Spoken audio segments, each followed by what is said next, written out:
जो वक्ता है उसके बारे में बात करेंगे।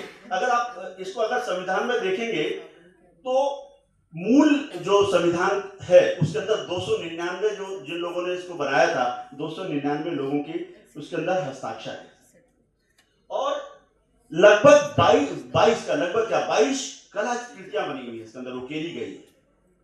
और अगर कलाकृतियों को अगर आप देखेंगे जो लोग उसको पलट के देखेंगे जब जिसको अम्बेडकर स्मारक में जाएंगे उस संविधान को देखें पलटे तो उसके अंदर आपको पार्ट 1 से लेके पार्ट 22 तक हर पेज के ऊपर एक एक कलाकृति बनी हुई है।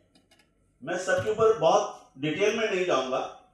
उसके अंदर रामचंद्र जी, सीता जी, लक्ष्मण जी, हनुमान जी जब वापिस आ रहे हैं अयोध्या उसका एक चित्र अंकित है। ये कंसर्न क्या बनता है कि राम राज्य होना चाहिए, राम का राज्य होना चाहिए, हमारा संविधान कहता है। एक जगह कृष्ण गीता का उपदेश दे रहे हैं अर्जुन को, एक जगह ये बना हुआ कृष्ण अर्जुन उपदेश दे रहे हैं, एक जगह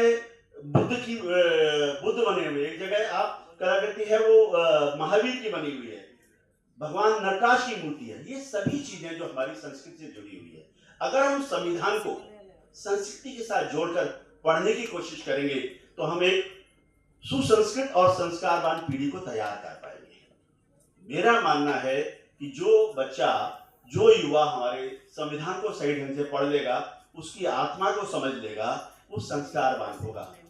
लेकिन आज समाज में हम देखते हैं कि बच्चे बहुत पढ़ रहे हैं, लगातार हम अखबारों में पढ़ते हैं, टीवी में देख रहे हैं। कल भी देख रहे थे किसी बच्चे ने अपने पिता को गोली मार दी थी,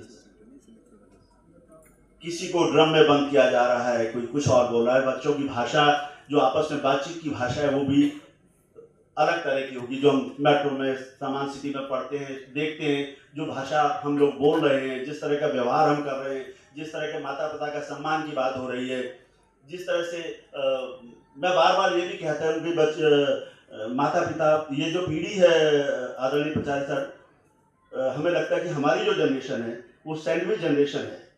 हम अपने माता पिता से भी डरते थे और बच्चों से भी डरते हैं।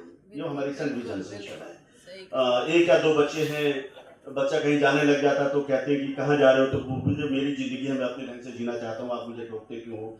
जो मेरी बची तो जो गुरु शिष्य परंपरा थी वो भी गड़बड़ हो रही है। माता पिता के साथ जो संवाद होता था बच्चों का वो भी बंद हो रहा है। आज जरूरत है कि हम उस सब चीजों की तरफ वापिस लौटें, अपने बच्चों को सुसंस्कृत करें, संस्कारवान करें, संस्कृति जोड़ें, संविधान को बताएं और एक ऐसी पीढ़ी तैयार करें जो 2047 में जो पीढ़ी पहुंचे तो लगे कि कोई विश्व का विश्व गुरु बना है और हम पूरे विश्व का नेतृत्व कर सकेंगे। नहीं तो एक ऐसी पीढ़ी तैयार हो जाएगी जो बहुत ऊर्जावान होगी, बहुत इंटेलिजेंट बहुत होगी। विद्वान तो इंटेलिजेंट तो वो लोग भी थे जिन्होंने हवाई जहाज उड़ाया और ट्विन टावर के अंदर घुसेड़ दिया था जाके। किसी व्यक्ति के हवाई जहाज चलाना सीखना, इतना ज्ञान अर्जित करना एक सामान्य बुद्धू व्यक्ति तो कर नहीं सकता। वो बहुत पढ़े लिखे लोग थे, वो भी पढ़े लिखे लोग थे जिन्होंने लाल किला में धमाका कर दिया, गाड़ी के अंदर एक बम रखा और उड़ा दिया।